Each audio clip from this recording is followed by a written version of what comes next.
அனைவருக்கும் வணக்கம். Welcome to கிராமத்து முனசம். இன்றைக்கி நம்ம சேனலில் என்ன பார்க்க போகிறோம்னு பார்த்தீங்கன்னா, நம்ம கோழி பண்ணையை எப்படி க்ளீன் பண்ண போகிறோம் அப்படிங்கிறத பற்றி அந்த வீடியோவில் பார்க்க போகிறோம். அதே சமயத்தில் பார்த்தீங்கன்னா, நம்ம போர்டிங் செட்டப்லேருந்து நம்ம கோழி குஞ்சை பண்ணைக்குள்ள ஓப்பன் பண்ணி விடுறதுக்கு முன்னால் நோய்கள் வராமல் இருக்கிறதுக்கு பண்ணையில் என்னென்ன பண்ண போகிறோம் அப்படிங்கிறதையும் இந்த வீடியோ நம்ம தெளிவாக பார்க்கலாம். வீடியோவை ஸ்கிப் பண்ணாமல் பாருங்கள். அப்போ தான் நம்ம வீடியோவில் என்னென்ன பண்ண போகிறோன்னு தெளிவாக தெரியும். நம்ம வாங்க வீடியோக்குள்ளே போய் பார்க்கலாம். நம்ம பண்ணையை க்ளீன் பண்ணுறதுக்கு முன்னால் முதல்ல பார்த்திங்கன்னா பண்ணையை சுற்றி கட்டி விட்டுருக்குற அந்த எல்லோ கலர் படுதவை பார்த்திங்கன்னா மேலே தூக்கி கட்டி விட்டுடலாம்.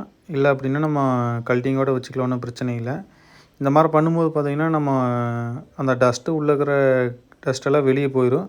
அதே சமயத்தில் பார்த்திங்கன்னா காற்று அடிச்சது அப்படின்னா அதை நம்ம க்ளீன் பண்ணும்போது அந்த டஸ்ட்டெல்லாம் வெளியே கொண்டு போயிடும். அதே மாதிரி பார்த்திங்கன்னா அந்த மத்தியான டைமில் க்ளீன் பண்ணுங்கள். அப்போ தான் நம்மளுக்கு அந்த காற்றடிக்கு அந்த டைமில் க்ளீன் பண்ணும்போது அந்த டஸ்ட்டெல்லாம் வெளியே போயிடும்.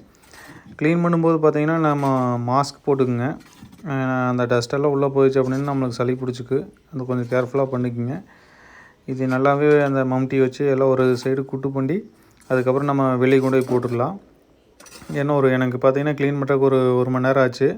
டக்குன்னு க்ளீன் பண்ணி கொண்டு போய் வெளியே கூட்டிட்டோம். அதுக்கடுத்து பார்த்திங்கன்னா நம்ம இந்த மாதிரி கட்டசி மரம் எடுத்து நம்ம அந்த ஆலாபிளா கல் இருக்குது பார்த்திங்களா, அந்த ஆலாபிளா கல்லில் சின்ன சின்ன அந்த பூச்சிகளும் புழுகளும் இருக்கும். நானும் 2-3 டைம் பார்த்தேன்.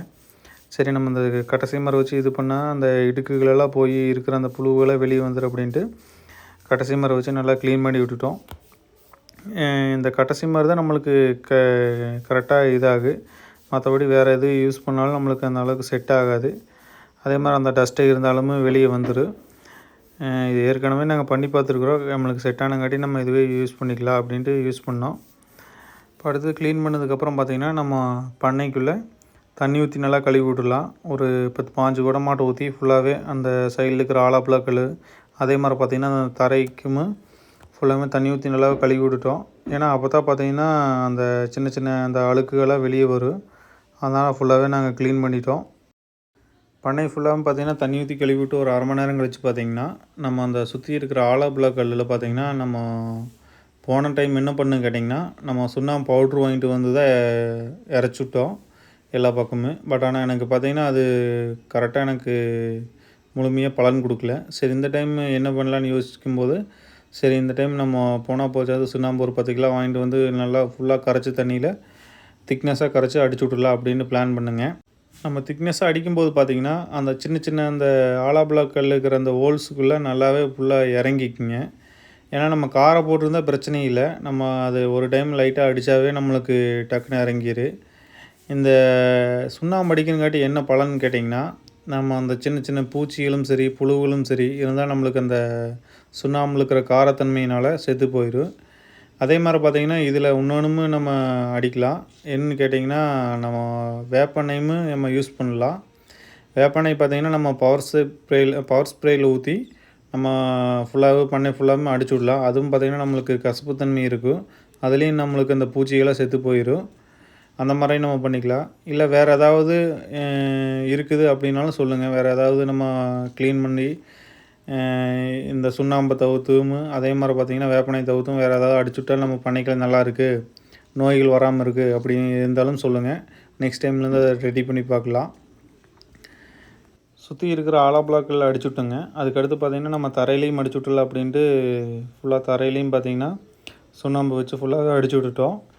இந்த தரையிலையும் பார்த்திங்கன்னா அங்கேயும் இங்கேயும் பார்த்திங்கன்னா கொஞ்சம் சொட்டையாக இருந்தது. அதுக்கு நல்லாவே நம்ம சுண்ணாம்பு ஊற்றி விட்டு நல்லா திக்னஸாக அடிச்சு விட்டுட்டோம். ஏன்னா எனக்கு கொஞ்சம் ஒரு 5-6 பூச்சி தென்பட்டுச்சு.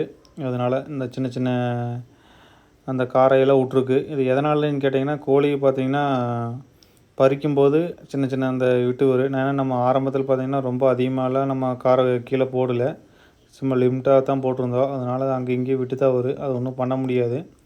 நம்ம இந்த சுண்ணாம்பு அடிச்சுட்டோம் அப்படின்னா கொஞ்சம் நல்லாவே நம்மளுக்கு ஸ்ட்ராங்காக நின்றுக்கு. அடிச்சு விட்றக்குள்ளே பார்த்திங்கன்னா பாதியெல்லாம் காஞ்சி போச்சு. ஏன்னா வெயில் பார்த்திங்கன்னா நல்லாவே அடிக்குது. ஏன்னா மேகத்து வெயில் பார்த்திங்கன்னா ஃபுல்லாக தட்டி வீசுது. ஃபுல்லாகவே பார்த்திங்கன்னா இப்போது பார்த்திங்கன்னா திருப்பி ஃபுல்லாகவே அடிச்சு விட்டுட்டோம் பண்ண ஃபுல்லாகவே. இப்போ பார்த்தாவே நம்மளுக்கு ஒரு பாசிட்டிவ் எனர்ஜி கிடைச்ச மாதிரி இருக்குது. நல்லா புதுமையாகவும் இருக்குது. ஏன்னா இந்த மாதிரி நம்ம கொஞ்சம் நல்லா நீட்டாக விட்டோம்னாலும் நம்மளுக்கு கொஞ்சம் மனசு நிம்மதி கிடைக்கும், பார்க்குறதுக்கு நல்லாவும் இருக்குது. அப்புறம் பார்த்திங்கன்னா நம்ம ஒரு 10 குஞ்சு இருக்குது. இன்னும் அது அடுத்த வாரம் வந்து பிடிச்சிட்டு போகிறோன்னு சொன்னாங்க. சரி அதுக்கு நம்ம வெளியே விட முடியாது அப்படின்ட்டு உள்ளேயே விட்டுறலாம் அப்படின்ட்டு உள்ளேயே விட்டுட்டோம். அது இந்த சுண்ணாம்பு அடிச்சுக்கிறங்காட்டி அதுக்கு உள்ளே போக மாட்டேங்குது, அது தசுங்கிட்டே இருக்குது. அப்புறம் பார்த்திங்கன்னா உள்ளே பிடிச்சி விட்டுட்டோம். சரி இதுகளுக்கு மட்டும் கொஞ்சமாக நம்ம கடலை போட்டு கொண்டு வந்து போட்டுடலாம், நம்ம வேர்க்கடலையோட தொல்லி கொண்டு வந்து போட்டுடலாம் அப்படின்ட்டு கொண்டு வந்து போட்டுட்டோம். ஏன்னா அதுகளுக்குமே பார்த்திங்கன்னா கீழே உட்காருங்க, அதனால் நாங்கள் அதை கொண்டு வந்து போட்டோம். இந்த டைம் பார்த்திங்கன்னா நாங்கள் கடலை போட்டு சூஸ் பண்ணிக்கிறோம் கோழி குஞ்சுகளுக்கு. கடலை போட்டு சூஸ் பண்ண காரணம் என்னன்னு கேட்டிங்கன்னா, அந்த தேங்காய் மஞ்சி யூஸ் பண்ணும்போது பார்த்திங்கன்னா ஃபுல்லாகவே டஸ்ட்டு வருது, நம்மளுக்கு ஃபுல்லாக சளி பிடிச்சிக்குது. நம்ம தண்ணி வைக்க போனாலும் சரி, தீன் போட போனாலும் சரி, அது கோழியை பறக்கிறங்காட்டி பார்த்திங்கன்னா நல்லாவே அந்த மூக்கிலலாம் ஏறிடுதுங்க. அதனால் சரி நம்ம அது வேண்டாம், ஏன்னா குழந்தை இருக்கிறாங்க, அப்புறம் அவங்களுக்கு சளி பிடிச்சிக்குது. அதனால் சரி இந்த டைம் நம்ம வேர்க்கடலையோட தொல்லி போட்டுக்கலாம் அப்படின்ட்டு இதை போட்டுட்டோம். இதுவும் பார்த்திங்கன்னா நம்மளுக்கு ரேட்டு கம்மி தாங்க. ஆனால் பார்த்திங்கன்னா இந்த டஸ்ட்டெல்லாம் பார்த்திங்கன்னா இதில் அதாட்டெல்லாம் பறக்கிறதில்ல, ஒரு மீடியமாக கொஞ்சோண்டு லைட்டாக தான் பறக்குதுங்க, ரொம்பலாம் பறக்கிறதில்ல. சரி நம்ம இதுவே போட்டுட்டுக்கலாம் அப்படின்ட்டு இதுவே போட்டுவிட்டுங்க. இது பார்த்திங்கன்னா நாங்கள் கிலோ 3 ரூபான்னு வாங்கிட்டு வந்தோங்க. இது நம்ம சொல்லி வச்சிட்டோம் அப்படின்னா அவங்க எடுத்து வச்சுருவாங்க, அப்புறம் நம்ம மொத்தமாக எடுத்துகிட்டு வந்துக்கலாம். ஃபுல்லாக கொட்டி விட்டு பார்த்திங்கன்னா எல்லா பக்கம் ஈவனாக நம்ம கொண்டு போய் வச்சுக்கலாம். ஏன்னா அப்போ தான் நம்ம குஞ்சு விடும்போது பார்த்திங்கன்னா கரெக்டாக வரும்.